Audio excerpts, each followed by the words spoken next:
the Around the NFL podcast has no dead cap money. From the Chris Wessling podcast studio, it's Around the NFL. I am Dan Hanzus. I have heroes here, Gregg Rosenthal and Marc Sessler. And it is the second day of the new league year. And kudos to us for finally cutting through all the red tape. Like, don't tell me the league year starting Wednesday is this big, important entree the whole week. It's the beginning of the week, and now here later in the week. So we took Wednesday off, and now we have a much clearer picture of everything. Huzzah.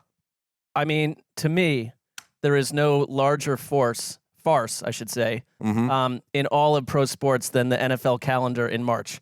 Like, none of it, it's like, don't try to tell me that anything starts at a certain time. I won't buy it, because it's day 2 of what? We've been grinding since Sunday mid-afternoon. Hey, if iHeart's not going to give us any credit, at least Dan did, right, to start off the show. Nailed it. We're good at that.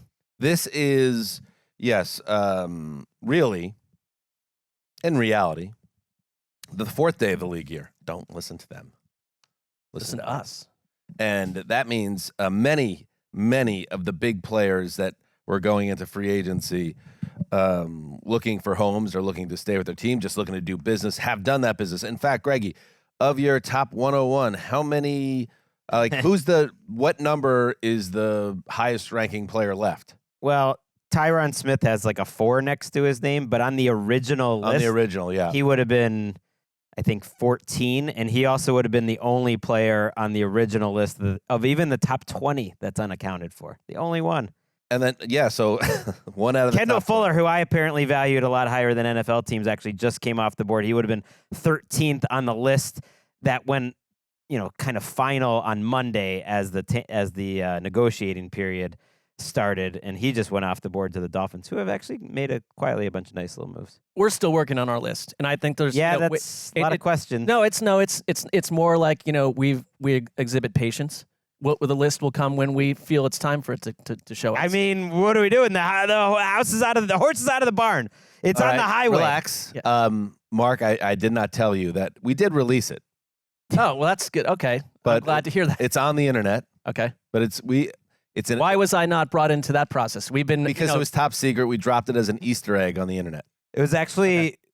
If you could find the URL. Right, put out on the company. You could read it. That company was recently bought by European investors, and they told everyone, that they're... Yes. What I do love is we that... published it on Deadspin, and it was immediately eradicated, and that's not our fault. I love that Gregg, underneath the layers of, deciding whether or not this was a real project, Gregg is a little annoyed that we continue to pump up a little bit our list. Just a little. You never know. I love it because it's showing how tough it is to make that list. Where is your list? I don't see it.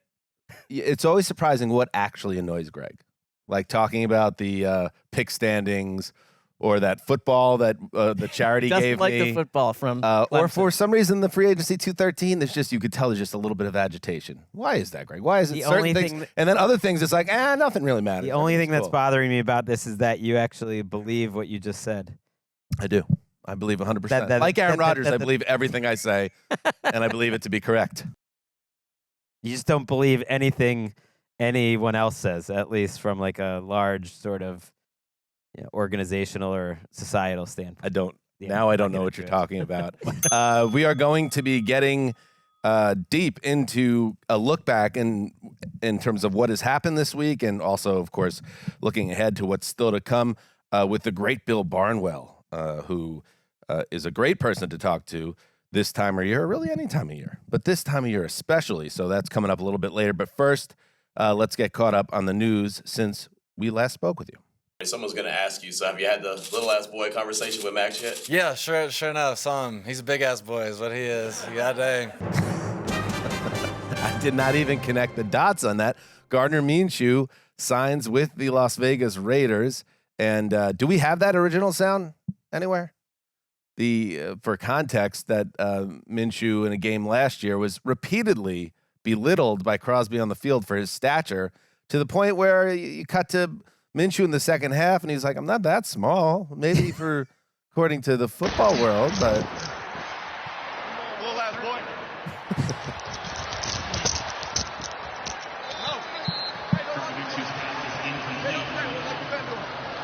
Little ass boy. Dude, Max Crosby is so damn angry. Bro, he just... Like, the thing is, like, he's not really that angry. I know, right? He keeps calling everybody little ass boy. Hey, little ass boy. I'm like, I'm little out here, but not always, you know? Gardner Minshew. The God way bless. he says it, he's really got a McConaughey vibe to him. I gotta say, I think that's kind of what you want out of your quarterback. He could be pointing out John Candy in the crowd right before he goes and has a game-winning Super Bowl. Well, let's that'll calm happen. down with any Gardner Minshew, Joe Montana parallels. If he beats out Aiden O'Connell, maybe that'll happen. He's chill. Well, Perfect landing spot for Minshew. Let's see if he can squeeze some more starts out of this.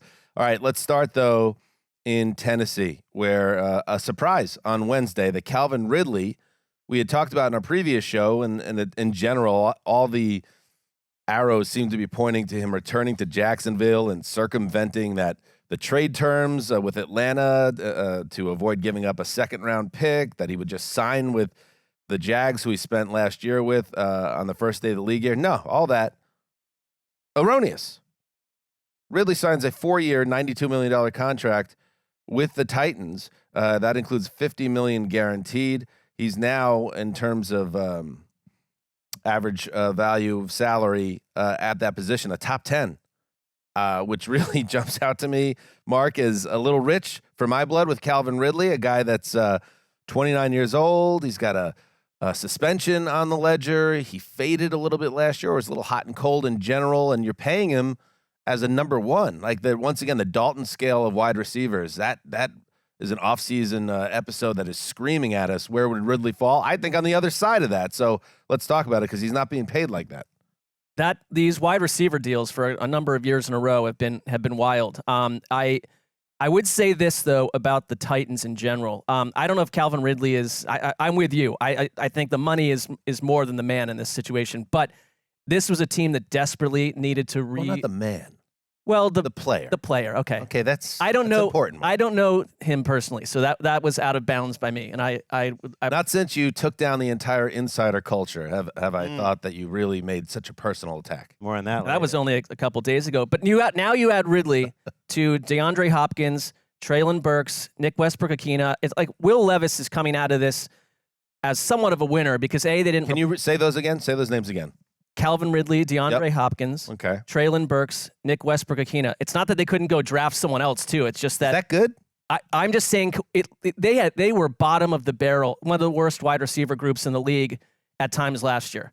And it's like, if Hopkins can still play, I don't hate Ridley and Hopkins as a duo. They added Tony Pollard, Lloyd Cushenberry. It's like they are at least active. They needed to take steps, and they're taking steps. It was one of the only contracts this offseason that when they reported, I was like, wow. I did not expect him to be that far above the rest of the class of receivers that even got to free agency. Marquise Brown, for instance, hasn't even signed yet, though, so we'll see what he gets, but it's not going to be anything close to this. When it was $50 million guaranteed. So you mentioned the average contract. I think that actually does favors to the Titans. So unless the reporting is extremely misleading, it's $50 million guaranteed, which I would assume is basically over the first 2 years of his contract. So that's more like 25.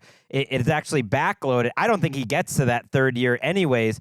And that guaranteed money would be second among all wide receivers, only behind Tyreek Hill. Now, the cap goes up. Our friend Justin Graver and Titans fans are in their feelings, and people criticizing this move immediately pointed out off a tweet I wrote of like, well, if the percentage of the cap is a lot less, and it's a lot. If you average out what A.J. Brown's contract actually would have been now, like that's a bigger percentage of the cap from when it was signed. It's like, and all these Titans fans who are all comparing it, and it's like, yeah, this is going to look like a bargain when Ayuk signs and Higgins signs and all these top players. And my thing is like, yeah, but Ridley's not anywhere close to the category of those players. That's our point.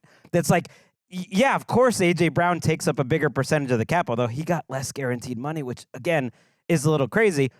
Ridley's just like a good player that's getting paid as a great player, which is how teams historically have gotten into trouble in free agency. And he's not a young player anymore either. He's 29.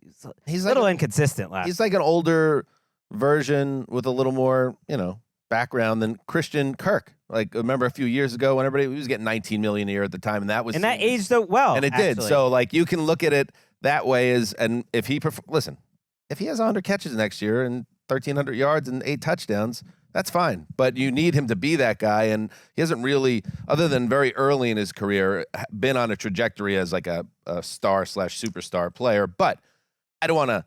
I don't want to bury it. I don't want to bury it. They had so much cap because space on the surface, have to use what you're saying are the Titans, at least on paper, better than they were 4 days ago. I think so. Is Will Levis the guy? I have some doubts about that too, but they're at least giving him a chance and a core around him, and we'll see what happens. I do wonder if they had to pay what they paid because, along with the Jaguars, the Patriots were talked about as looking after Ridley as well. So there's maybe some sort of a bidding war behind the scenes where you're having to pay this money. Now, I don't want to get all Aaron Rodgers here, but I do have a conspiracy theory on all this. Go ahead. That no one's been reporting or been out there. So, or that you heard from me. No one's reporting your conspiracy theories. No, it's just in my head. Yes. At no point did we ever hear the Titans were in the mix. It was a little strange. It was like hardcore, 17 different inside. Patriots, Jaguars, blah, blah, blah. He wants to stay with the Jaguars. My conspiracy theory is he maybe had a little bit of a wink, nod agreement with the Jaguars that he wasn't going to sign until after that Wednesday to help them with the draft picks in general. But all along, the Titans had this offer there, and they were probably the favorite. And again, he's just doing the Jaguars a favor by basically waiting till Wednesday, and then they get the better draft pick. I don't believe that they just suddenly came into the mix in the last second and then blew everyone out of the water with a huge offer. And Jacksonville fans, and this is to Calvin Ridley's credit, are mad, even though they weren't too happy with him during the year when he ran a lot of weird routes and had a lot of drops. The Jaguars did really want him. And the only reason that they couldn't keep him was because they had to use the tag on Josh Allen, which they should have signed him to a long-term deal before. So a little, but that also that seems very plausible. But that also tells you that even more of a fraudulent entity is this like legal tampering. Oh yeah, that's period. part of because my it's whole like theory this stuff had been going on long before the legal tampering window opened so wide. Please. Titans have had a wild free agency period, but I'll put a pin in that. We can talk about that with Bill. Yeah, I don't know if we mentioned Mason Rudolph also signed with the team, so he will back up Will Levis. And like Gardner Minshew, I think that's a good spot for Rudolph because I think there's an opportunity to play there potentially. Was almost out of the league before those last couple of starts. So isn't it ironic that when he did close the season well, or at least better than Kenny Pickett, and finally played at a pretty solid level for the Steelers, and then they get rid of him finally? Like, I am happy to see him not on the Steelers anymore. No, I'm not, I'm certainly not like vouching for him staying in Pittsburgh, but just the way it worked. It felt like he was on the team for 14 years and did nothing. Right. Then finally did a little bit of something. They were like, all right, bye. Now you're gone. He appeared in 4 games. If it had qualified, he would have been 3rd in the NFL in QBR. It will long be forgotten. Do we really need that stat twice? Mason Rudolph gave that to us last time, and I had to check this on Pro Football Reference right now just to make sure. He wasn't good. Even though it was only 2 months ago. No, that Mason Rudolph started a playoff game in the year 2024.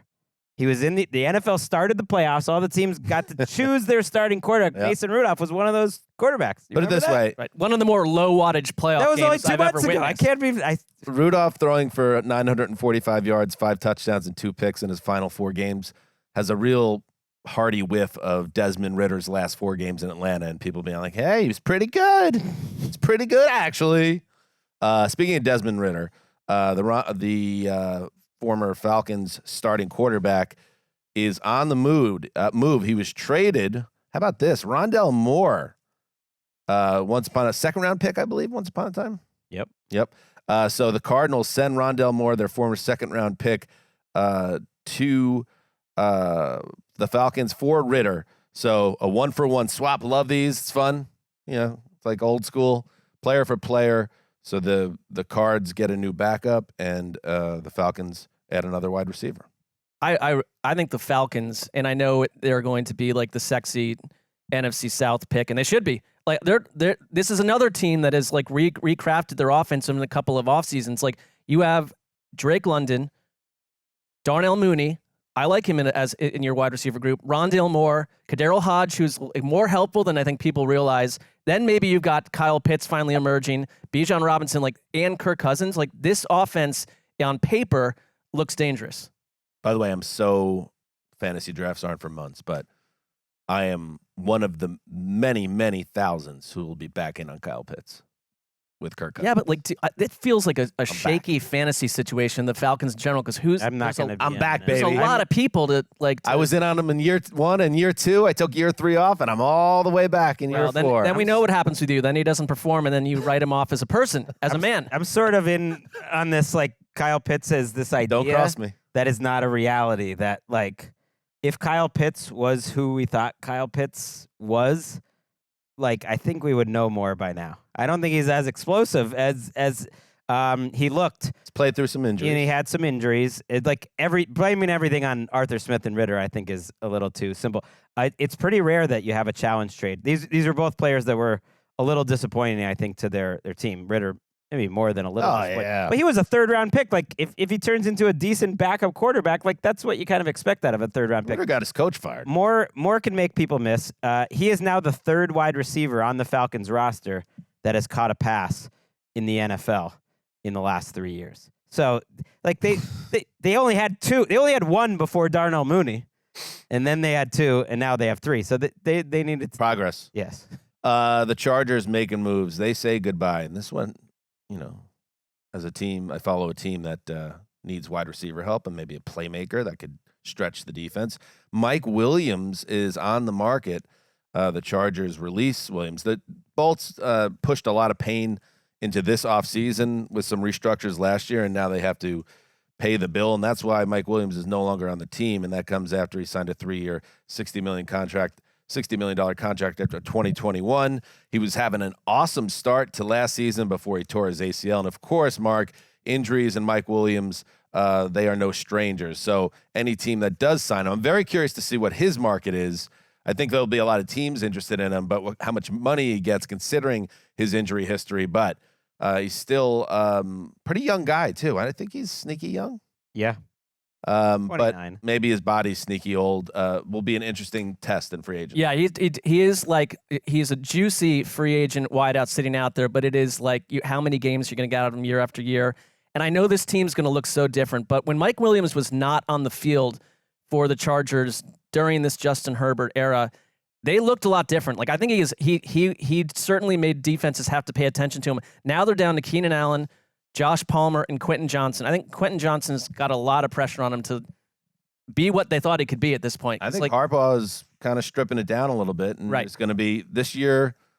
We'll see what happens this year, but I think this whole thing is starting to be built, stripped down to build back up. Like Gus Edwards. What do they call it? A controlled rebuild? Is that what they call it? Something like that? I mean, you could call it makes sense. Call it whatever you want. No, I'm saying I feel like that's a term that's out there. I am not sure because some of the reporting around this, right when it happened, was they actually would maybe try to get him back at a lower price. And so they also renegotiated a deal for Khalil Mack to keep him. And then there's these. And Joey Bosa.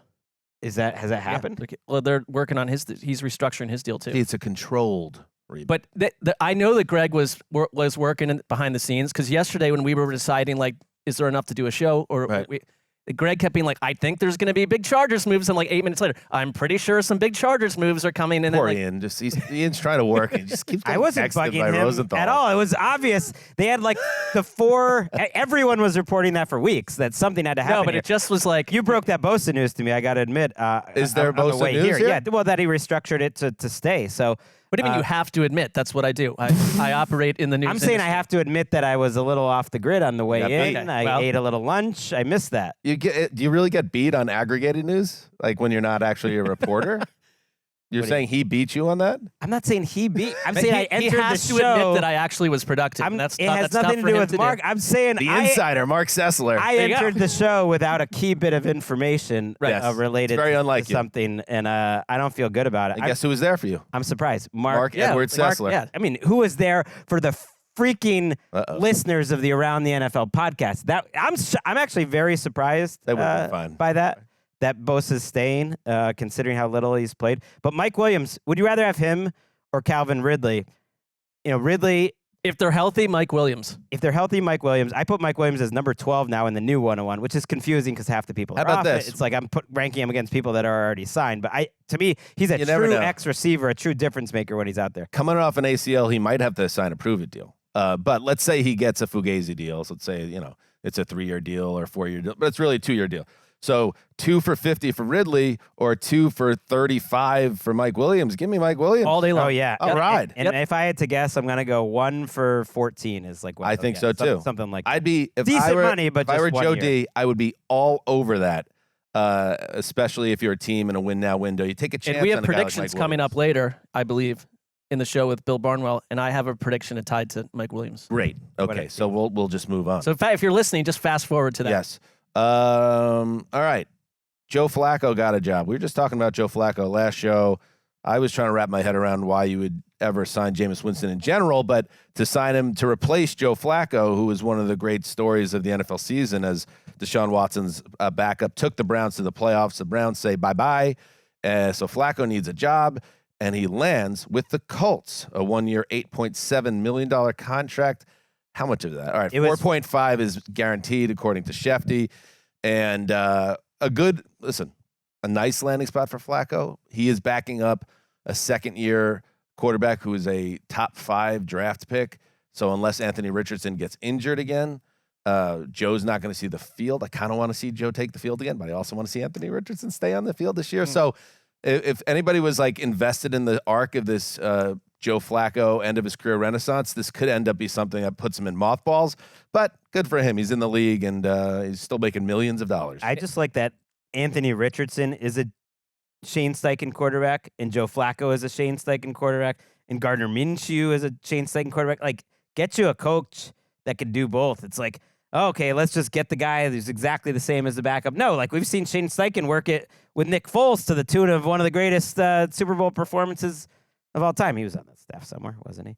I don't know. Flacco will be the starter, though, during some of the offseason while Richardson recovers from a torn ACL. And, yeah, you would think he probably will end up taking some snaps this year just because Richardson, had multiple injuries in those. Well, and Richardson had concussion issues, and it's like the way that he plays, you just have to wonder, like, He's kind of a wild man in that month that he played. He really was. So And it's so- important to have a good backup. yeah, I think we could see Flacco. I'd say from the Browns' perspective, and I mentioned this the other day, like, they're operating in fear.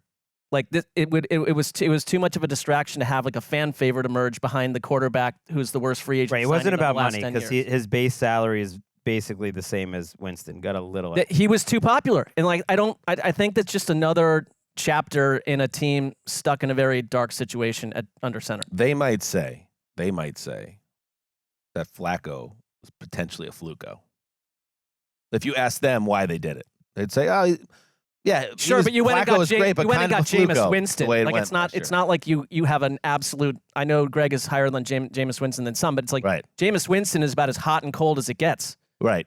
But his play was at such a high level Right. that they say maybe more of a fluko. I know, but it's like I know where you're going with this, but I think what you're was too missing good of a here story. is Dan's 745th ranked bit Flacco Fluco over the last 10 years is having quite a renaissance. it is. I'm Quite just a- trying to do the bit, and Mark keeps on debating me.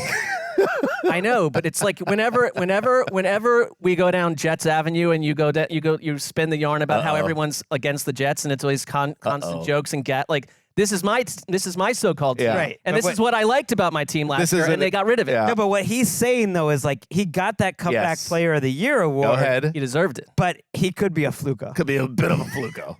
I mean, I get it. Am I supposed to find it as funny as the two of you at the moment? I mean, it's the apex of comedy.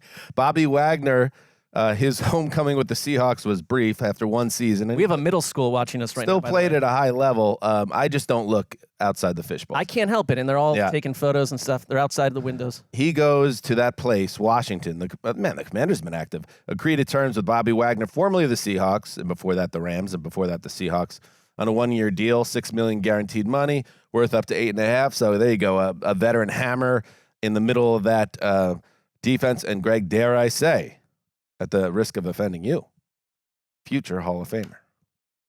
I think that's a safe one. You're not going to offend me on that one. All right. Safe. Other news. Anything on that? Nice, solid signing. Dan Quinn has added a lot. They've added a lot of players to a defense that's going to look For the price, very it's different. fine. I mean, they aren't making long-term commitments with most of their players. They've been as active as any team. I kind of like that. 49ers fans have pointed out it's a little similar to what the 49ers did when Shanahan showed up there. Just like raise the base level with a bunch of professionals for a year or two while you start figuring out who are the core guys. The Lions announced 4-year contract extensions for GM Brad Holmes and head coach Dan Campbell. That's a no-brainer. And finally, before we take a break, and then we're going to welcome in Bill Barnwell. I've got controlled fury. Thank you, Dan. Kirk Cousins was officially introduced as the quarterback of the Atlanta Falcons, and he looking sharp in his suit in the Falcons. I feel like we all slept on a couple things. You know, you had Florio getting into it with people in the media because he had a source that said that Kirk was doing some real estate shopping in Atlanta. But he also, what I read after the signing, I didn't know this. I guess this is probably out there too, that his wife's from there. Yeah, we They talked got about married there. We literally Their kid talked was about it born on this there. podcast. Yes. I maybe missed that show, or maybe I wasn't listening to. There are a lot of tea leaves there, and he went there. And here's Kirk Cousins talking about why he decided to move on from Minnesota. In Minnesota, it was trending over the last couple off seasons to be in somewhat year to year. And as we talked with Atlanta, it felt like this was a place where, you know, if I play at the level I expect to play, that I can retire a Falcon. And that was something that really excited me. And that's certainly the goal. Kirk has also been number 8, I believe, his whole career. That's Kyle Pitts' number. Here's a fun little Waka Waka conversation about that. He was funny about it. I said, I'll write a check, whatever, foundation. I'm not going to let you just give me the number. I want to make it worth your while. Make a donation, whatever it needs to be. And he said, I just want, targets every game. He said, he was joking, he kind of winked. So I joked with him. I said, good answer. Good answer.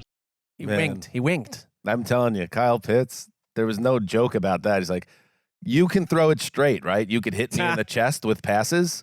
I love you. I will give you anything, including the shirt off my back. I gotta say, Kirk Cousins looking sharp in that suit. Does look good. I think the Falcons have really leaned into the whole chains thing, and I think you got to leave that in Minnesota and come up with your own new stuff. If I'm the Vikings seeing he's bringing the Kirko chains thing here, it's like that was our thing. Come up with something new. He did drop a little bit of news though too, which has been supported by reporting that the Vikings really weren't committing to him long term in the same way that there was within these negotiations. I think they were offering him good money, but after the first year, it maybe was going to be a little year to year, and the Falcons were going to make it 2+. They're really committing 2.5, really 3 years probably to Kirk Cousins. It does leave me wondering, like Kevin O'Connell, who on multiple occasions came out very strongly saying, we believe Kirk Cousins should be our quarterback. I came here because of him. We're working hard to get him back here. And then in the end, like all that's true is the money. They weren't. Well, in terms of like, not up to Kevin O'Connell. That I think that is being pointed out that it's Kwesi. Well, yeah, that's I don't know. Like if you're Kevin O'Connell, and I know we're big on Sam Darnold, but it's like you have a challenge at quarterback now. Is that a royal we? You guys in now? I don't hate the landing spot for Sam Darnold, but I think you're talking about someone who's a little team of ATN vibes to you.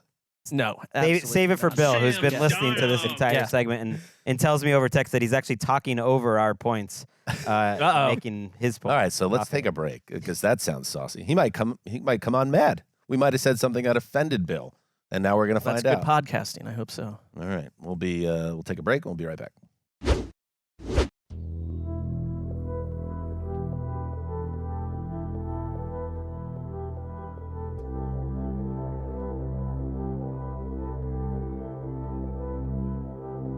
Welcome back. Our next guest, really at this point, needs no introduction, but I'm going to give it to you anyway. ESPN star, podcaster, expert analyst, future general manager. I see it as a possibility if he wants that path. Bill Barnwell. What's up, Bill? What? You could do it. Future? I'm very skeptical. There are a lot of people I would put ahead of me on the future general manager list, including several of the people who host the show. Wow, several, not all. Several, not all. I want to. I'll raise my hand. You don't want me tonight. as a GM on your team. I want you to look in the mirror tonight and say, "Was it me?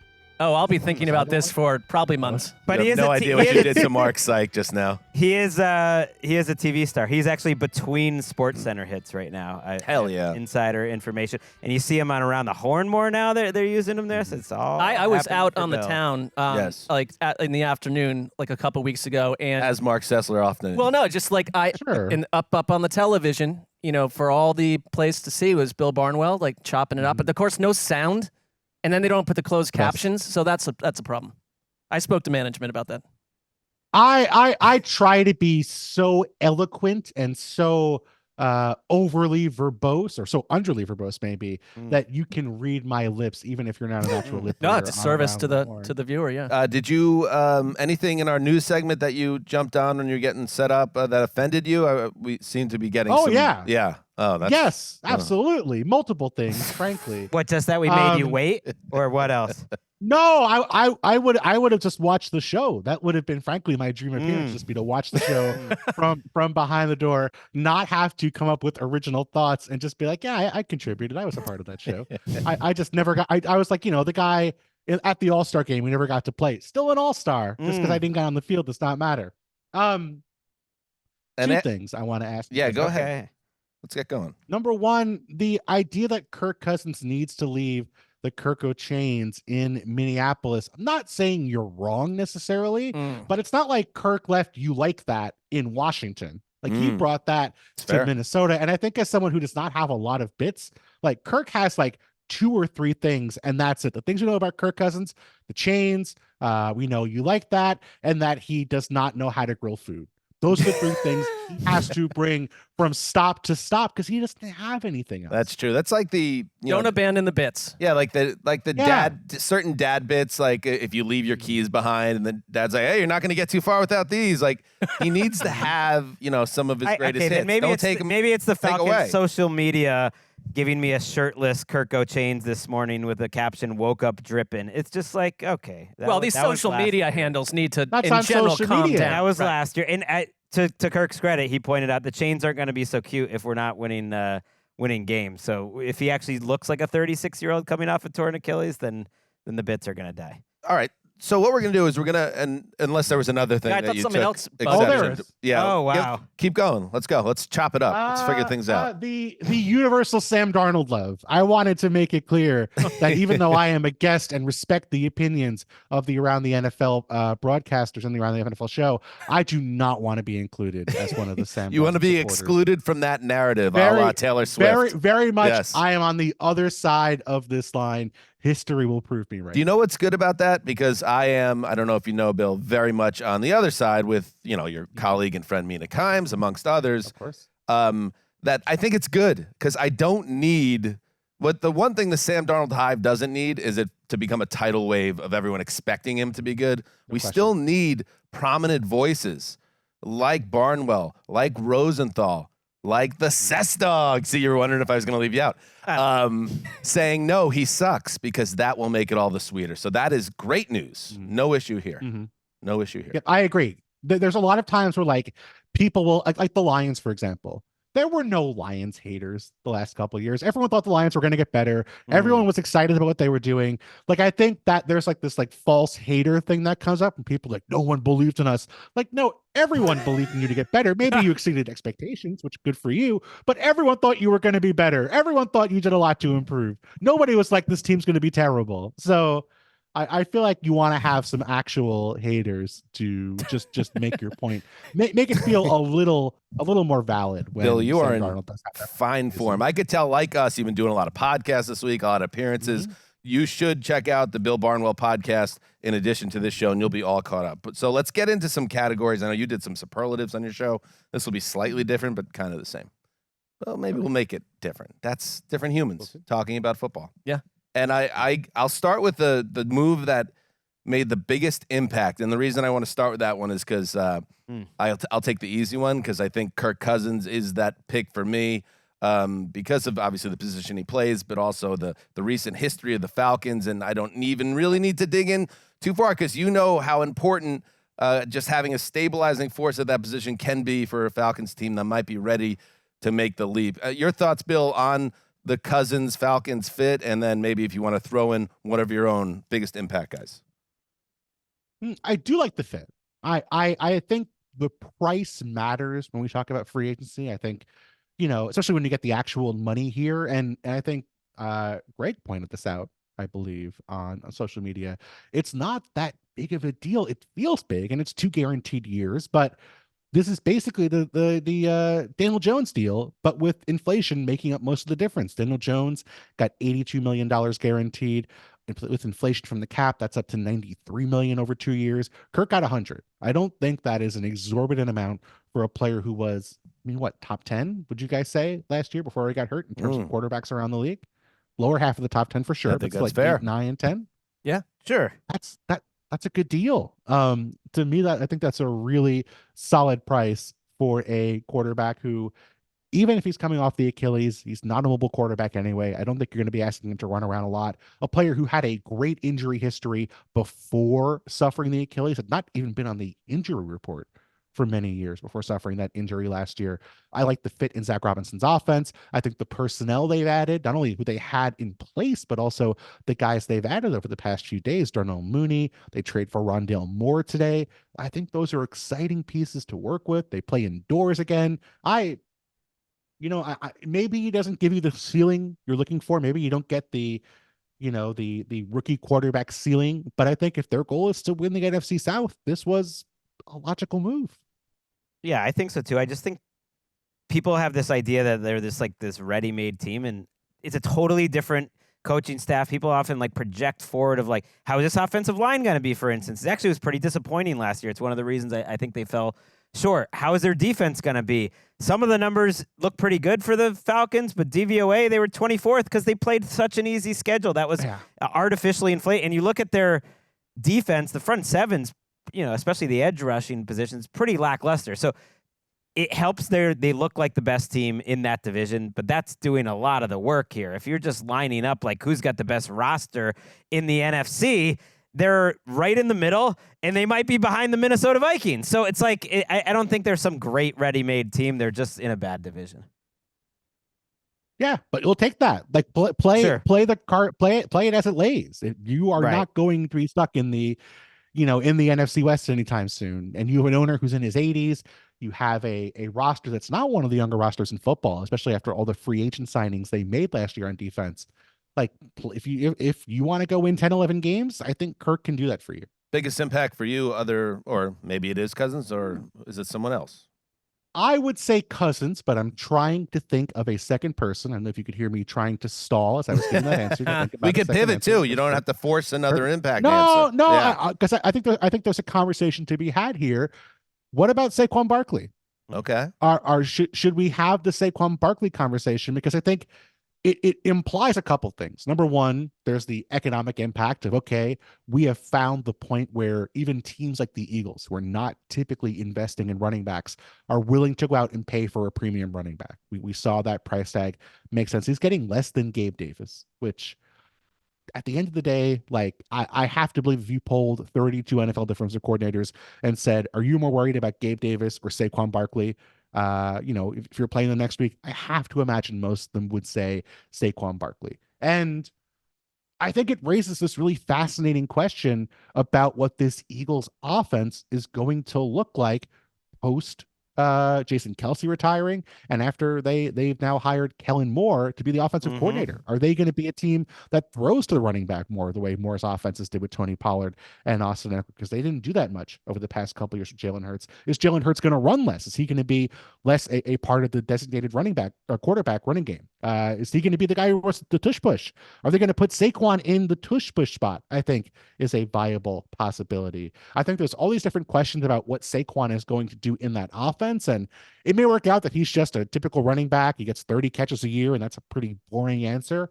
But I think there's a lot of exciting possibilities for how the Eagles offense could evolve with Kellen Moore and now with a different focal point in Saquon Barkley. I love the fit. I'm with you. I think that, if you look at Saquon Barkley, durability was an issue in New York, but also the cast around him and the quarterback's durability and the wideouts durability and the tight ends durability and the offensive line being a shambles.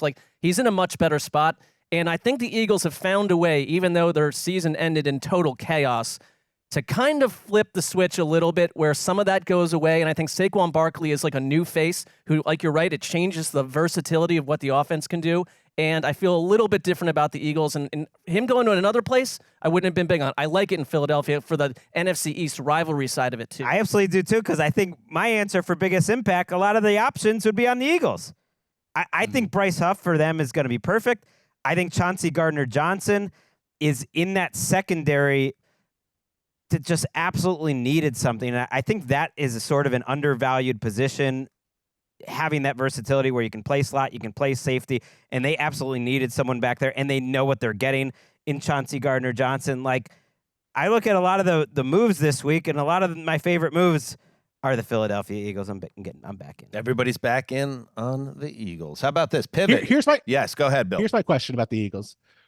This is the only part that worries me about the Eagles and Chauncey Gardner-Johnson. So they could have signed him to a multi-year deal last year. Did not do it. He misses the entire season basically because of injury.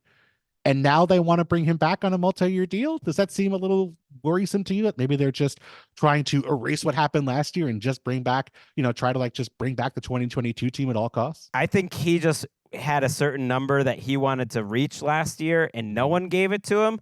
And the reporting was just that they were going to spend that money somewhere, but it's the first few hours of free agency. He wasn't taking it, and they pivoted to Bradbury, and that turned to be a disastrous contract. They were not expecting to keep Bradbury or pay him that much money, and then Chauncey Gardner-Johnson got left out in the cold. I mean, he kind of did this year, too. None of these safeties got paid like monster money, but he did better. I like it better than the relationship between Chauncey Gardner and Dennis Allen, which was one of the funnier subplots in the NFC a couple years ago.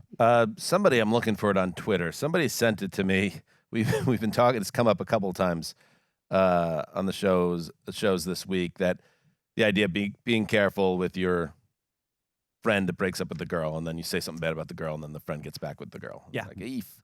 Troubled waters. Apparently, on the way out the door, Gardner-Johnson buried the city of Philadelphia and their fans. So that's a tricky one. I think he's sent some tweets out to make up. It's like the worst part of playing there were the fans. Well, welcome back. Yeah. If I could find that quote, I'll do it. Pivot, Greggy. What is the move where you were scratching your head like, come on, what? All right. Titans fans aren't going to love this, but they made a couple just swaps that to me didn't make a lot of sense.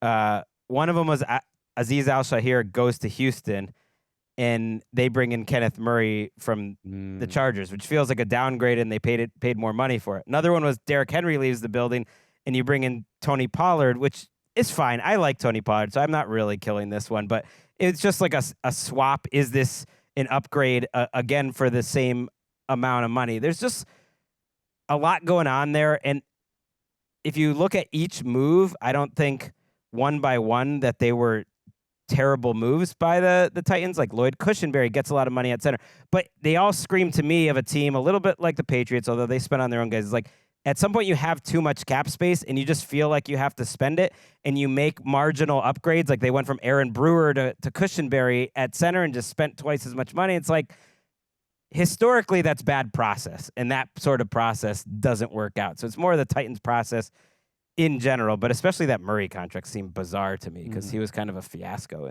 with the Chargers. Yeah, I had no idea what he was, what that market was like. That was going to be my pick as well. Whoa. I've got a situation that irks me. Okay, go ahead. And it's more about just inactivity. And I, the way this works, probably by the time people are listening to this could change. But the Chiefs needed a wide receiver. They needed to look for something, and they've added Irv Smith, largely forgettable tight end, and nothing else. I know they restructured the Mahomes deal, and I think there's that to me suggests or hints at a bigger move to come, and I hope it does. But it's like the draft is helpful too, but their draft position isn't great. Like you need to look around for something because you can't get run. someone though. I think they will, but it's like they have done nothing yet, and yet I speak against myself because I trust no team more to kind of figure out their own issues. So still players. We just talked about Mike Williams in the news. Odell's out there, and there's the draft ahead. It could be trades. I'd like Mike Williams. That would be interesting. Would the Bengals ever trade T. Higgins to them? I forgot to mention, Chiefs. By the way, for the Titans, there was a contract I liked even less on the Titans, which we never talked about in the pod, which is Chidobe Awuzie, which I just didn't get because he was coming off a torn ACL last year and struggled pretty badly for the Bengals, got benched more or less during that stretch run, and then they want to establish a veteran culture, and they give all this money to him. So I'm curious. During a live stream on Twitch last July, C.J. Gardner-Johnson was asked about his favorite and least favorite part of his time in Philadelphia. Here's a quote. Philadelphia, Colleen Wolfe, this is not me, this is the quote. My least favorite thing is the people. They're obnoxious. I can't stand the mother. So. All the people, not even just the fans. Well, ironic. I mean, is that the right context? Like, that could be like out of context. That could read differently. Randy Chavez behind the glass, Big Fun. Can you check in on the context? That's important. Bill's a journo at his heart. Ironically, the Northeastern though, grad, like maybe myself. it's like if the Eagles fans read that, wouldn't they recognize one of their own in that? Like that is someone. Absolutely. I don't think so. That is hilarious because he tweeted out flying home and put an Eagle thing up. I don't think he's addressed these comments yet. All right, how about this? Go ahead. I just have a question. Can we also find out what his favorite thing was? If the least favorite thing was people? That's a really vague one. There's a lot of them too. He does say, "I do owe the fans of Philly an apology." Regardless, this is an amazing place, and we had some memories together. Let's go get us one. So, all right, we had let bygones be bygones, as they say. I don't know what that means really. How about this one? The Vince Lombardi Memorial. What the hell's going on around here? What Bill, for you, the signing that really left you, or trade or whatever that left you scratching your head? I would say the Vikings with Sam. I don't want to have to rehash that though, because I really don't understand what's going on there. Maybe can we talk about the Raiders and Christian Wilkins? Because on one hand, it makes total sense. And on the other, I don't think it makes sense. Like from the perspective of we need to upgrade this roster, they needed an interior pass rusher, and I think that makes total sense. But in the big picture, I think they're a lot closer to contention than they actually are. I really think they need to take a step backwards, not a step forwards, and kind of feels like they're just making the same mistake that 20 years of Raiders teams have done in years past. But I don't know. Do you guys feel like there's an obvious one that I'm missing? Because I feel like that's kind of cheating. Does it strike you as like the Ndamukong Suh to the Dolphins back when that happened and everyone thought that Miami was winning the offseason? That is a great comparison. Wilkins is a great player. And I was surprised he got to free agency in the first place. It was one of the most surprising things. And I do like what they're building. Winning with defense first, though, and you give $57 million guaranteed to a defensive tackle in the same year that you signed Gardner Minshew as your presumptive starting quarterback. It's weird process, but he was one of the best players available. Can I offer my theory on this? I think, and this is a power of his personality, cult of personality. Antonio Pierce has that organization whipped up into an uproar. They got him puffing out their chest. You heard the comments about the Chiefs. We can't wait to give them the Jordan rules. They go and they're Antonio Pierce, a former linebacker, he's like, yeah, give me that Max Crosby chess piece to pair with him, and we're gonna kick some more ass. And it's like, bring us in this guy and that guy. And even though it makes all the sense in the world to trade Devontae Adams and reset for the future, we're keeping him because we're gonna continue to. And I don't think it's necessarily a bad thing. I think there's something to be said for just positive vibes, and why not? They could win 9 games next year and make the playoffs. But at the same time, maybe the Pierce and the energy around the end of that season and him getting hired is affecting more than just they went a head coach. No question. I think that is absolutely what's happening there. I'll throw out 2 more. I'll let you guys decide which one you think is more interesting. I will say the Packers swapping out Aaron Jones for Josh Jacobs. When I don't know what you guys feel. I think Aaron Jones is the better running back of the 2, and the Patriots, where they came out this offseason and they said, we got money to burn. Gerard Mayo was excited to spend money, and they have kind of just run it back with the old Patriots. They haven't really made too many additions outside of what they had previously. So a little intrigued as to what their short-term plan is. I like those. I think for me, because the Vikings, you move on with Danielle Hunter and you replace him with someone else, but it's like the Aaron Jones to the Vikings was one of my favorite moves, and I couldn't be more with you. I'm just not as high on Josh Jacobs as some others have been. He's really hot and cold season to season, and I absolutely think that was a steal for Minnesota, and Green Bay got worse at running back. I've actually liked what the Patriots have done. I'm glad you brought that up because I think it's almost been a little under the radar what a sea change it is that Elliott Wolf is running their team now, and the philosophy that he brings from Green Bay is totally different. He even said they're changing their entire scouting language that they've had, so everything's going to be different. And that's just not a team that goes out there and spends crazy. So yes, Gerard Mayo said that they had all this cap space to spend. I think they wanted to. Now look, Onwenu got a very competitive, good market. Yeah. Those are the types of deals actually I would not have expected Bill Belichick to get done. So it did feel a little different that these players were coming back. And then the Uche move, just because we haven't hit it on this podcast, is one of the craziest reported stories we've seen, that he literally had $11 million guaranteed in a 2-year contract that he passed on for a 1-year, $3 million contract that can go up to 8 in incentives, which is wild. And you're seeing some buy-in from the defensive players, especially on this team, of like maybe what Mayo's going to do. But I think it's an ultimate bet on yourself moment that he's literally taking less money because he thinks he's going to hit those incentives, and more importantly, that he'll get to free agency next year. People say like bet on yourself. Passing on $8 million guaranteed bet on yourself, I literally can't remember that happening, especially for a second-round pick who's probably made, $2-3 million total in his entire career. It's almost unprecedented. So now I'm rooting a little extra for Josh Uche. I think it was a good move. He had 12.5 sacks 2 years ago. Good luck to him. Good luck. If I was his agent, I'm sure his agent wasn't thrilled. Does he have an agent? That might be yes, because you could tell the way Tom P., the Pell Raiser, tweeted it out, you could tell this is a rare case where a player went on their own and made the decision. Like, essentially, he went against his agent's advice and did what he wanted to. I'm fine with the Patriots. Look, they were in on Ridley, but they had a number. They weren't going to go too high. Like, what are they going to do? 7 and 10. We just came off a season where we were like, okay, the Patriots need speed. They desperately need pieces for whoever their new quarterback's going to be. Yeah. And the guy they've added is Antonio Gibson. I don't know. All right, I don't know. It's early. A couple more minutes with Bill. He's a busy Early man. is right. I'm gonna combine two categories here. So best remaining player in your opinion, and let's tie that together with predictions for what's next. Bill Barnwell, who's a player that you're quite fond of, that's on the market, and a team that should be very interested in going after said player. Okay, so let's go. Maybe not even a prediction, Bill. More just like in your mind, like what just makes so much sense, for you. I'll throw a prediction out there. Go ahead. I'm not scared. Go for it. I'm willing to put a team out there. I think Arik Armstead makes a lot of sense. A player who is really talented. It's a 3 technique. San Francisco, it wasn't like he wasn't playing well. Had some injury issues, but still was playing at a high level. I think they had some cap concerns. Thought maybe they could be a little less expensive after adding Hargrave on the defensive line. Nick Bosa's deal is hitting, and that's a significant contract. So maybe cutting back a bit.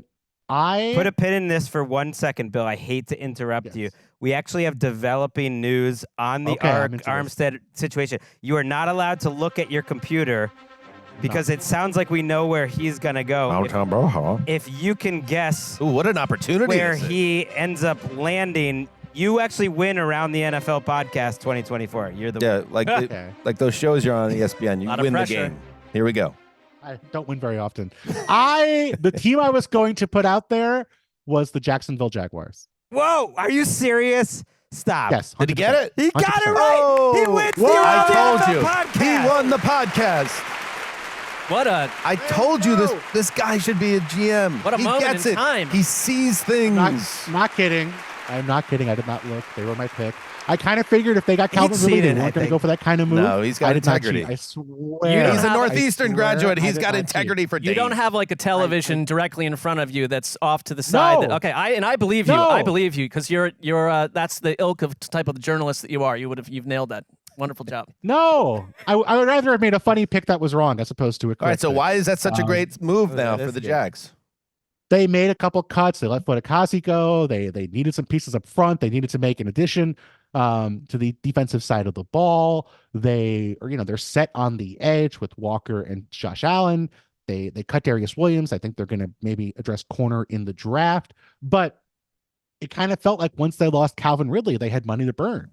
I think they were budgeting to bring him back. And once they lost in Tennessee, they kind of had this big chunk of money didn't really have a lot to do with it. There wasn't really any, a replacement for Ridley on the offensive side of the ball that made sense. They'd already signed Gabe Davis. I think they'll probably draft a wide receiver, but Armstead was the best player left and addressed the position of need for them. I think they were weak up front.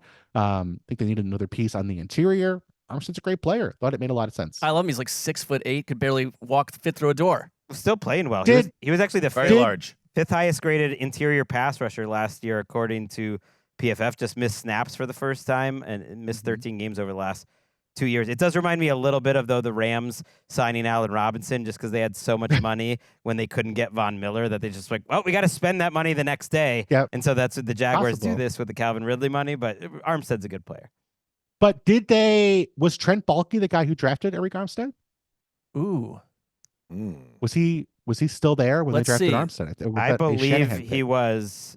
That was back in 2015. 2015, 17th overall. I think Trent Baalke lasted until 15 or 16. So you've really sleuthed it once again. You win. Yeah, 2016 he was there until. So he did draft Eric Armstead. You can often connect these little dots. Well, he can. Yeah, I can't. Bill, before we let you go, a little heat check on you because you've already won this podcast. But did you also win? Well, you can't win it outright because effing Rosenthal went 4-0. What a year Rosenthal had in his predictions. Bill, I don't know if you were plugged in on that. It was infuriating. A source texted me about this very topic. It was a constant thorn in the side of the other two people on this show. He had a great year at his predictions, including his over-unders, where he went 4-0. Now we're going to check back in August. You were on the show, Bill. Let's go over your over and unders. Here we go. Okay. You had the Rams over 6.5. That was a home run. Give him a ding. We're off to a good start. Give him a big old ding. You had that by about week 14. That was 10-7. Yeah. You had the Lions under 9.5. They had 12. You were that. You were that team that didn't believe in them. You were the haters. I was. You were the hater. But there would be 9 and 8. You had the Broncos over 8.5. Oh. This is no way to send him out of the episode. This is accountability. The Broncos went 8-9. Wow. I didn't realize they got to 8. You almost had it. Up a half game short. Yeah. And the Eagles under 11.5, and that was looking like it was in a lot of trouble. And then they went in the tank and finished at 11-6 after they were 11-1, I believe. We got hot at the end of the year. We won't say what Mark did in that competition. Oh, it's a disaster. My source also texted what Mark did as well. Oh, I'm not surprised. Now you gave him another thing to think about when he lays in bed with his eyes wide open, staring at the ceiling. Bill, come on. Mental health. That's nice important. ceiling. Bill Barnwell, you've said it all. Please, what do you got out there? Give people avenues to get to more Barnwell. Bill Barnwell written content at ESPN.com. ESPN's Bill Barnwell Show podcast. I'll be on NFL Live sometime next week. So just watch NFL Live every day, and maybe I'll hop on there. Some Sports Centers here and there, around the horn here and there. That Sports Center in like 45 minutes here. I'm trying a new thing as host. I'm doing the Hot Ones thing, the host of Hot Ones, where he's like, look in this camera, that camera, and that camera, and tell us what you got going on. And I think you did a great job with it just there, Bill. I've only got one camera, unfortunately, so I'm just going to stare at that camera until proven otherwise. Ladies and gentlemen, Bill Barnwell. Thanks, Bill. Thanks, bud. Thank you. Mount Rushmore. Well, that was a stunt. That was a nice look into the skills of Bill Barnwell. Just a nail of 32 teams. And Ian called them a dark horse, so he managed to pick a dark horse. Pretty good. Let's take a break and let's finish up the news. NFL media insiders. Do they even like each other? Greg, can we get your immediate reaction to something that just happened here? Sorry, Tom. We need your immediate reaction. So, as Tom and I are reporting, we have a trade. It's always confusing to me which tweets you put both names, and then some tweets it's only one name. I don't know how that all works. Look, there we go. Julian's tweet. He was second. I was first. Yes, Gregg Rosenthal on the air, NFL Network, saying what needs to be said, that there's heat.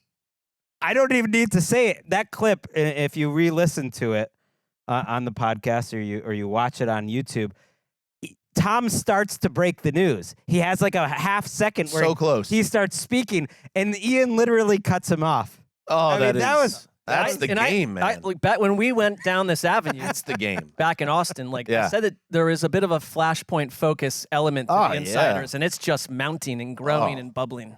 We're just heading into draft season. This is all coming to a head. That's what Flashpoint Focus is all about. Yep. Do we have another clip, or is that? We do. Listen to that. That's soul right there.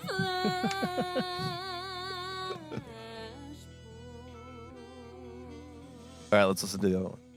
Greg, really quick before we let you go, I don't want to be too harsh, on your backdrop, but are you aware it kind of looks like you've got antlers? Just with there's like a break in the wall or something back there. Like move your head a little Bunsen bit. burner.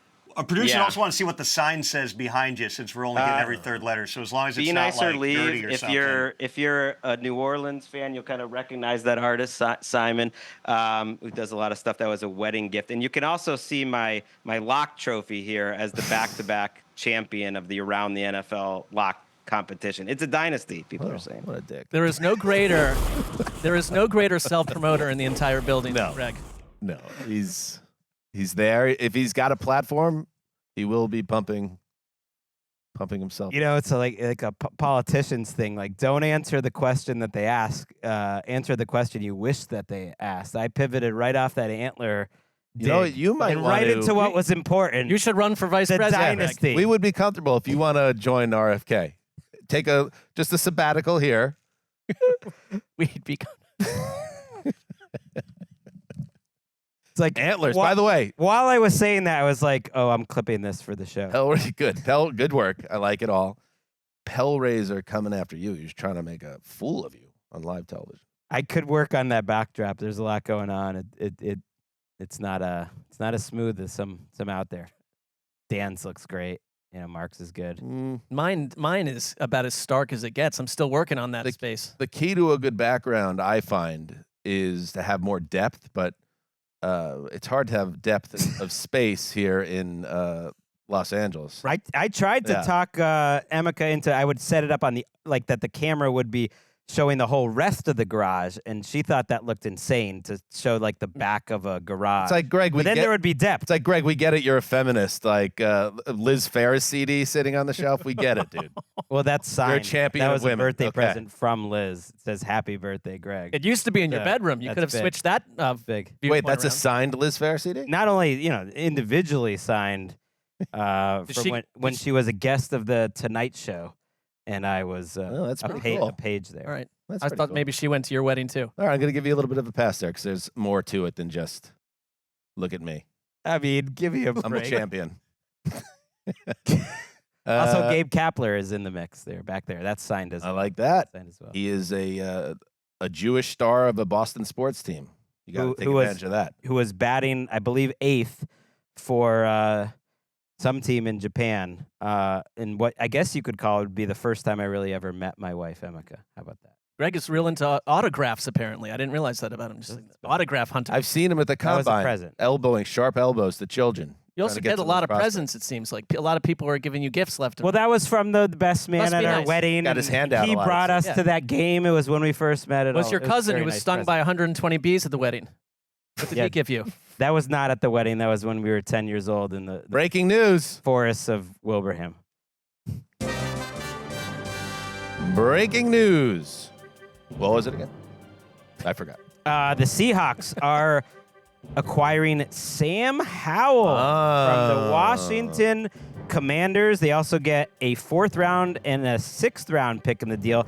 The Commanders actually move up. I mean, man, if I'm Sam Howell, I'm like, wait, it's only a move up. The Commanders move up to the 3rd and the 5th round of the draft. So essentially 2 pick swaps where the Commanders move up 1 round and the Seahawks get Sam Howell for, I'll say it, virtually nothing. Yeah. I kind of love it for Seattle. Well, depends on your opinion of Sam Howell. I actually think like that. I think it's good business. I know that Geno Smith is just like likely your start at this point, but Mike McDonald not Good news for Geno Smith. It is good news. Geno could have had a tougher competitor. I still think actually a rookie will be there too, and it might be one of those three-headed battles where it was like Whitehurst, Russell Wilson, and was Matt Flynn there? Matt Flynn had been the big free agent signing and then lost his job. But if this is the veteran competition for Geno, he's going to be over Sam Howell, certainly. And look, if you could just get a third-year quarterback who's shown that he's decent, and all you had to do was move down 24 spots from the third to the fourth round, I mean, sure, any cheap way to get a quarterback, I'll take it. It's a solid trade. Yeah. And it's easy to forget now because he had such a disastrous second half. There were real conversations about how being the answer there in Washington. Now a regime change occurs, so all of a sudden he's no longer a favored son, but he absolutely torpedoed his future there with some reckless bad play. So he's looking to kind of become a more consistent player. Maybe he can he's kind of got a little bit of Ryan Fitzpatrick DNA, and then maybe he can have opportunities along the way like Fitzpatrick. And thanks to his late season swoon, they won 4 games and are in position to get a new quarterback, which are obviously after Greggy and the Pats there. It was it was a lesson on stats don't lie, but they need context. I believe he was benched at the time that he was leading the NFL in passing yards. Or close to it. Close to right. Because my son Walker, or maybe it was fantasy points or something among quarterbacks, because Walker was blown away. He was like, how could they bench the guy that is leading the NFL in passing? He was throwing for an ass ton of passing yards. I remember that. All right. Let's finish out the news. How many passing yards? An ass ton. He was on pace for like a 5,000 yard season. I love dirty words or phrases that are spun that way, where it's like that's not, you just created a term for the most part. And thank you, Randy, for letting me know that Kapler was playing for the Yomiuri Giants. Heavens by the way, to Betsy. Struggled badly. Was kind of what's that, Mark? I didn't say that. I didn't say that. Heavens to Betsy. My grandmother used to say that, so that's where I picked that. Yes, like everyone that was born in 1898 used to say that. All right, here we go. Let's spin through the rest of the news here. The Cowboys finally get in the mix. They signed Eric Kendricks to a deal. Kendricks had backed out of an agreement, or was heading toward, where was that? Yeah, he had agreed with the 49ers. And he changes his mind and goes to the Cowboys. The Raiders finally, this feels like it's been something that's been percolating for a couple of years now. They say goodbye to Hunter Renfrow, so they cut ties with the slot receiver. And Ronnie Stanley stays with Baltimore, the guard. He gets a haircut, which means a pay cut. And they trade Morgan Moses to the Jets for a late pick swap. Actually, I like that trade for the Jets as well. That was he was on the Jets, then signed with the Ravens. Now the Jets get him back for some late round picks. Anything on those moves? I like Stanley staying in Baltimore because they've lost offensive linemen, they've lost Patrick Queen, they've lost Geno Stone, they've lost Ronald Darby. Odell Beckham's out the door. And you mentioned the Cowboys. We haven't really talked about it. I feel like everyone is, so it's kind of like we get it. But for the Jerry Jones telling us that this is going to be like the all-in team that gets super active, they've lost almost 4,500 snaps in terms of personnel off the roster, and some of those in key positions. They're in a tricky financial place, and I think that's playing into. They got this Dak thing hanging over the team. You got the CeeDee Lamb contract hanging over the team. You got, Micah Parsons down the road. I think they're in a tough spot a little bit. Yeah. They also had buy into us. I don't know if it was ever confirmed that it was actually Tyron Smith's Twitter account that was like saying, "Call me up, Cowboys. I don't really want to leave." I also think though the Cowboys do have a heart. There is a draft analyst out there by the name of Connor NFL draft analyst, and he said he's a big Cowboys fan apparently, that he would start doing meth if the Cowboys don't freaking sign a free agent in the next hour. And within that hour, they signed Eric Kendricks. So I think they saw that out there and they wanted to save somebody. Yeah, that's a caring move. Tyron Smith, by the way, veteran left tackle, 33 years old, coming off a big season with them. He's always been a really talented borderline Hall of Fame level talent for the Cowboys. I'm surprised he doesn't have a hotter market. He's hanging out there still. Maybe he does have a hot market. He's just taking his time to make the decisions, but nudging the Cowboys and be like, hey guys, you want to think this over? 2 weeks after it was widely reported that they were moving on. I kind of don't know if there's some type of red flags, some I think teams medical history. He's not getting the contract that he was hoping for, some big guaranteed money. And teams must be worried about the injuries. I mean, can you understand? Like, I do get I kind of want to just stay with the Cowboys in Dallas because it's annoying to move. First of all, I'm sure he could get a move. Like, also seems fun to play for the Cowboys. I know Cowboys. Another year people to that hate the stay there. Cowboys don't want to hear that, but you're on primetime all the time. You're treated well by ownership. You're in a beautiful stadium. Everybody's always watching you. Probably live on a ranch. Although Live on a Dalton nice ranch. Schultz pointed out how No state income tax. Dalton Schultz pointed out how sometimes when you're working out, they are like taking tours past you and they can see through the glass to you working out. And he was just like, what's, kind of reminded me of your situation, Mark. Yeah. Where the my tours desk. are going by your. Now, imagine that, except you're doing like squats and whatnot. I mean, the last thing I think you would want is. Yeah, but there's a little difference between me doing squats and Dalton Schultz. Well, He's sure, it would be physically, impressive. Are you saying like you're concerned you might, beef or something when you're doing squats and someone's. No, I just mean like. You don't want people I wasn't sure what you were getting staring at you while you're doing weights and stuff. Right. And you got, That's certainly a consequence as well, potentially. Yeah, you're right. That's one of the that could happen to you. That would be problematic. Go to Terry Black's right before. You got a middle school class Oh, there. they you would guys love that. literally They like keep an hour coming. ago. They must have nowhere else to go because they've gone back and forth. I about should 6 add, times. journalistically, a downside of playing for the Cowboys is that you physically cannot advance past the divisional round of the playoffs. So there's a little bit of a Yeah, but your off season starts sooner.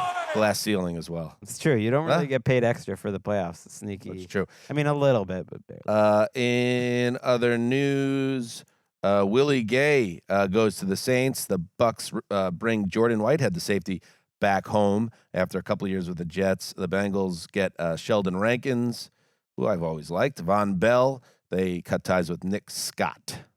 Also, while we were taping, the Lions picked up DJ Reader, who is coming off a torn quad, but is a very good player. I like Reader when he is healthy, to a pretty sizey contract. Some of these contracts for defensive linemen, Rankins is a good example, went way up. Like he's a guy that the Jamal Williams injury that had been tough. signing like 1 year. Yeah, I know. Torn quads. I'm surprised, and I want to look at the particulars if they have some protection injury wise, because you're often not the same player off a torn quad. But Rankins got 2 for 26. Like that just shows how much cap space is out there, because he's the same player. He's a very good player, the same player as he's been the last couple of years, but now is getting almost like double the money that he was getting from Houston or from the Jets. I should be clear that Adams had a torn quad tendon, which is different than the muscle. So I think it's the tendon is the one where it's like, maybe the muscle tear is not quite as foreboding. All right. That's what's happening in the news. You get everything? Well, I think we had a couple predictions that are out there. Oh, yeah. Let's cycle back to that. So I asked Bill to offer a prediction, and not only in real time did he offer a sound one, it was confirmed via the news seconds later that he was correct in getting, who was it? It was to the Jaguars. Eric Armstead. So, Brian, I just had a stroke. Mark, I don't know who Brian is. Mark, who? I could be Brian if you give us a prediction. So Mike Williams. I've been looking around at a couple of these wideout rooms, and I think Mike Williams. I think the former owner of this team would have liked the Mike Williams concept a lot, but the Las Vegas Raiders right now have Devontae Adams, who they're obviously at this. I don't think the idea of the trading him is gone because they got behind him Jacoby Myers. Yeah. Jacoby Myers, and then you've got guys like Trey Tucker, DJ Turner, and Christian Wilkerson. They have nothing at wide receiver. So I feel like Mike Williams to Las Vegas, in the same division, it kind of takes away from the Chargers, adds to the Raiders. They need a wide receiver. And Right church, here. wrong pew. Why so? It's so on brand for where this team is right now and this player. Odell wants to play in Vegas. Odell Beckham to the Raiders. I guess, but for I a guess little more money than you would if think. you're he deserves. Odell, though, and you literally shredded your relationship in Cleveland because of what you can deem to be and your father deemed to be shaky quarterback play, do you sign up with a team that right now has Gardner Minshew and Aiden O'Connell? He'll go who offers him money at this point. I could just see the Raiders being wanting to get in the Odell business. Put it that way. I mean, it makes sense. We went from to a image angle. the Super Bowl at in Vegas this year. Did the walk around the concourse. I always like to do that and see what these stadiums look like. Beautiful facility, Allegiant Stadium. But the Raiders are insane with who they retire, the numbers they retire. They retired Randy Moss's number. They didn't retire his number. They had he's in the ring of whatever the. No, they had. I guess what it was. That didn't even go well. It was like any Raider that has ever made the Hall of Fame gets their picture up. Even though they counted Randy Moss. They counted Jerry Rice as a Raider too. Come on. Well, that's actually tricky because Beckham, he should be going to the Hall of Fame, but he just kind of his career, injuries played a role, but he never reached the full potential of what he was, which was a beautiful, perfect wide receiver early in his career. So, but I still they love big name brands. They always have. Al loved it. His son Mark loves it. So that's my prediction. I'm going to go with a trade. I'm going to go with Marshawn Lattimore going to the New England Patriots in a deal. I think Ron Wolf, I feel better. It feels like there's an adult in the room now with the Patriots in terms of how to run a team. And I think their defense looks quite good on paper, and they're going to look for any value, and they can afford it. Like they didn't find the right players to spend a lot of money, but Marshawn Lattimore, let's say you give up like a when there's some buzz about Lattimore hitting the. I think Lattimore is going to get traded at some point. Maybe it would happen the next week. Maybe it would happen closer to the draft. But you might be able to get away with giving up like a 3rd round pick for Lattimore, or maybe I don't know. You know what's Gregg's going to nail this, and then ours are going to go by the wayside. That's all. That's how. Well, that was last season. That's all the earth is. It's a new year. It's a new year. It's a new chance for us. How about? I believe it was a draft classmate. Was Alvin Kamara and Lattimore in the same class? Or am I thinking? I think that's right. Both that mega 2017 class that revitalized Sean Payton's career in New Orleans. How about another Saints one? Kamara up to Denver. Reteam with Sean Payton. Payton trying to kind of get some elements that are familiar to him as he looks to reboot the machine post Russ, truly in his vision. And it's not going to cost you much because I think Kamara at this stage won't command something big. So like Kamara for a 5th rounder, something like that. Wow. 4th rounder maybe. How about this one? The G-men and Justin Fields. After a bunch of no one really wants him, we get it. Like at this point, I'm wondering if the Bears just hold on to him. It's like he's not a child. If they draft a rookie, they can coexist. And then when a team has like their star quarterback have his knee destroyed, like in week 3, Justin Fields' value goes up because right now his value is very low. But the G-men feel, or even the Patriots feel like a potential fit. I'm with you. If I was the Bears and I don't get offered anything better than like a 4th, and that feels shaky right during now. the draft, then I would rather just keep Justin Fields and make everyone be a grown-up, and maybe he'll get traded later on. I think that's a good one. I don't know about to the Giants because there aren't that many teams that make sense for Justin Fields. The Giants are done with Daniel Jones after this season. They got Drew Lock. But Drew Lock is a... But if you hold on to him, that makes sense. I think it'll be telling if you see the Bears add another backup to the room in the coming days and weeks, that they might be thinking about keeping Fields and then having someone in the building when they move Fields maybe in October. You just can't have... I think Justin Fields is a tricky QB2 because I think fans love him. I know these teams don't seem to love him or something about him, but like teammates do. Teammates do, but like if Justin Fields is sitting behind any quarterback that's struggling on any level, it's like there's going to be a problem for the coaching staff. We still got stuff out there, but not as much. It was fast. The insiders were talking, as part of their program. Did they seem today? When you were on the program today, did they seem to let you in, or was there any coldness to it? Like, how was it? I mean, they let me in. Certainly, they were friendly.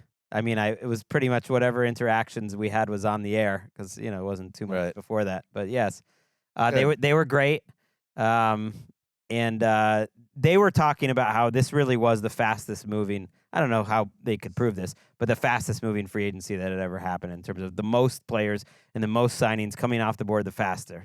Yeah, because people have been tampering for like 45 days. I don't want to hear about this idea that that's, cone of silence until this false deadline is ushered in. I've got 11 players left off of my top 101, and that was the top 101 from Monday.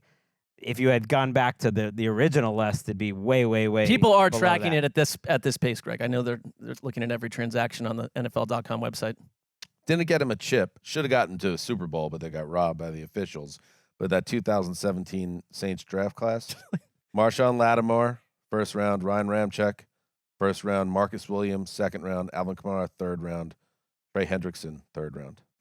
Alex Anzalone, and the sixth pick. The Saints have also had a couple disastrous first round selections in years since. That it really is an all-time draft. All time. Reset that whole organization with Drew Brees' final year. I mean, Hendrickson's the third round pick.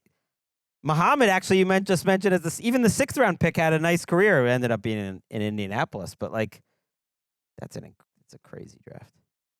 It's like Mickey Loomis actually is focused on the team at various junctures. It was back then. You know who's playing well right now? The Pelicans. I guess that's our time to leave. Whenever the Pelicans come up.